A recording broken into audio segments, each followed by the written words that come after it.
Hey YouTube, welcome back to the Freedom Castle Cafe. I'm Shalonda Elise, and you are inside of Le Château. Let's have a little story time. I want to share with you why I decided to live in a van. First, I haven't always lived in a van, but this is the third vehicle that I have lived in. And when I first decided to become a mobile dweller, it was in a 1997 Honda Accord, a little Honda Accord that I later named Hotel Honda. So I'm divorced and I'm an empty nester. And a few years after I got divorced, I was terrified living alone, first of all. I was terrified in all that space by myself. I'd gotten an apartment and it was awful for me. I did not like it at all. So 3 years after I got divorced, I was living in an apartment, terrified. And then one day, I just decided to uproot my entire life. I was a cosmetologist working behind the chair.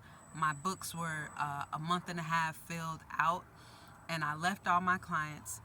I was 9 months into my lease. I sublet my apartment. I packed up whatever would fit that I thought I needed in my Honda, and whatever else I sold, I gave away, I got rid of, whatever. I just got it out of my possession. And I drove for 30 hours straight through from Hopkins, Minnesota to Phoenix, Arizona. And this was the end of November 2016. I landed in Arizona December 1st at 4 a.m. 2016, and my life essentially began from there. Like the second half of my life that I'm in right now. I was 42 years of age. Now, backtrack a little bit to 2013. I was still in Minnesota, and I loved watching HGTV. And so the tiny home movement was getting big, and that was attractive to me. But more than that, the mobile tiny home movement is what really attracted me. So I started really looking at all of the mobile tiny homes. And there was one guy, he was out of prison, and he had a pickup truck, and he just built his home 87 square feet on the back of his pickup bed. And to me, that was the dopest thing that I had seen ever. And I think that was even on YouTube, but it was so dope to me. So now, fast forward back to me being in Arizona. And so when I got there, the only thing I knew is that I was not about to do the same thing and live the same life that I was living in Minnesota. I was not about to rent an apartment. I definitely was not about to buy a house. And so I just started thinking, what are my other options? Because I believe in having total control over myself, and I like to create my own options. I am a rebel, and I just do my own thing. I march to the sound of my own orchestra. So I was like, okay, I could rent a room. I could co-live, in a co-living house where the whole space is shared. And I met, I call him my angel friend. I met a guy in Arizona, a platonic, totally platonic friend, nothing at all. And he's a little bit older than me. He let me stay with him, so I stayed with him for a few months. And so by this time, I'm on YouTube. I decided to rent a room after a few months of staying with my angel friend. So I rented a room where I had a private room in someone's home. And that worked for me because, again, I was terrified living alone. So I needed to get myself back together. So after a few months, I signed a 6-month lease for that place. And about 4 months in, I started feeling like, okay, I need my own space now. I need my privacy. But I was not about to rent an apartment. That was no longer an option for me. So I'm on YouTube, and at the time in 2017, there were a lot of young girls in their 20s that were getting rid of their apartment and moving into their car so that they can pay off their student loan and just pay down their debt. So That's what it was back then. It was car dwelling. Like that was the hashtag, car dwelling. And I was like, I can do that. I started giving my Honda the little side eye, like, we can do this. Because keep in mind, I was very fascinated with the mobile tiny homes. I like being able to move around because I'm a nomad anyway. Living traditional, I would move to different states already, except for when I was married. So I love the nomad life. And at the end of my lease in September of 2017, I decided that's it. I was 42 years of age and I moved into my Honda. The biggest challenge was downsizing enough because I'm coming from having a room. So I had like 6 pair of shoes and just clothes and just all kind of things that I really did not need. So I moved into my Honda and I named it Hotel Honda.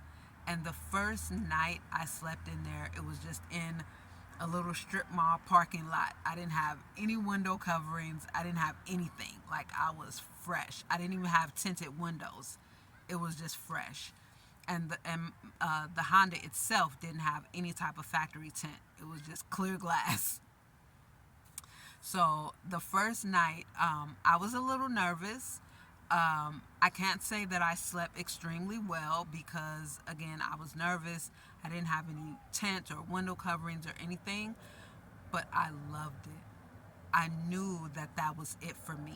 I knew there was no turning back. I felt comfortable.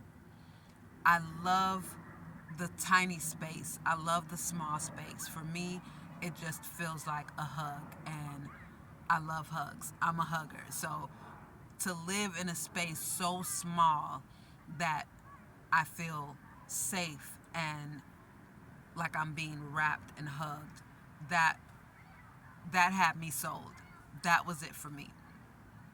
And the freedom of not having unnecessary bills, the freedom of not being told what to do or forced to have to do anything.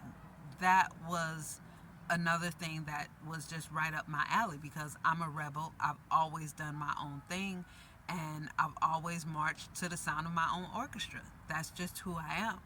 So it worked perfectly for me. And that was in September of 2017. And I knew then there was no turning back. Now, here we are, January of 2024.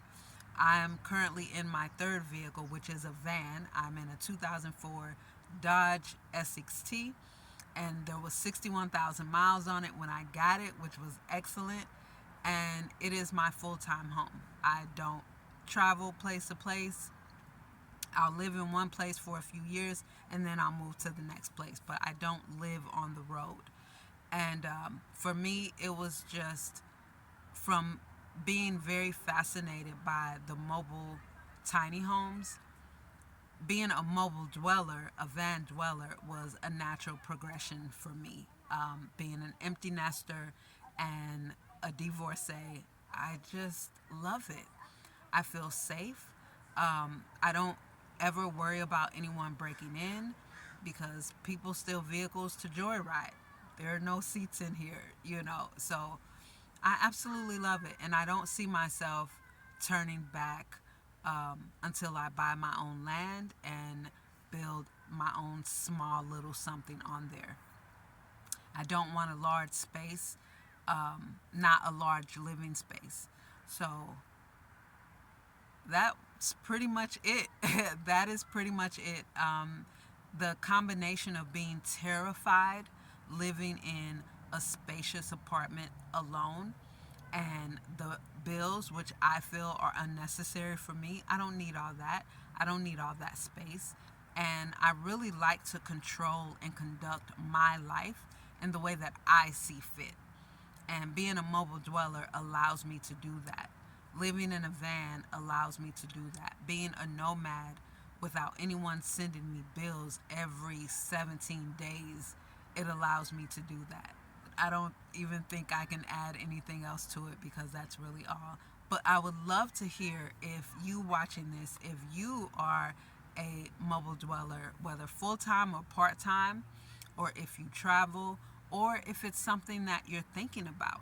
I'd love to hear your feedback.